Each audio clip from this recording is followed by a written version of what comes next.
The objective of this video is to learn about the importance and impact of proper respiratory hygiene. Following respiratory hygiene and correct respiratory behavior can reduce the spread of microorganisms, that is, germs that cause respiratory infections like cold and flu, protect others from getting sick. All persons with signs and symptoms of a respiratory infection must follow respiratory hygiene etiquette. Patients and healthcare workers must practice respiratory hygiene best practices, which are: cough or sneeze into your sleeve with your arm flexed if you don't have a handkerchief within reach.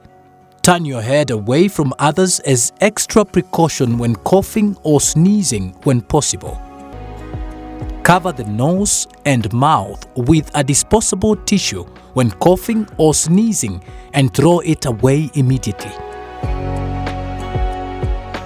Perform hand hygiene as recommended by WHO after coughing, sneezing, or contact with respiratory secretions and contaminated objects or materials. Avoid spitting. It is important to set up the environment and guide patients to promote respiratory hygiene. Encourage patients to inform healthcare personnel of respiratory symptoms when they register for care.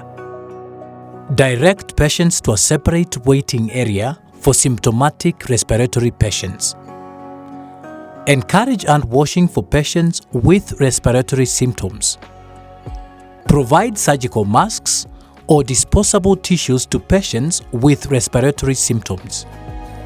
Inform patients with fever plus cough or sneeze to keep at least a meter distance from other patients. Post signs reminding patients and visitors with respiratory symptoms to cover mouth and nose when coughing or sneezing. Consider having surgical masks available to all patients in all areas.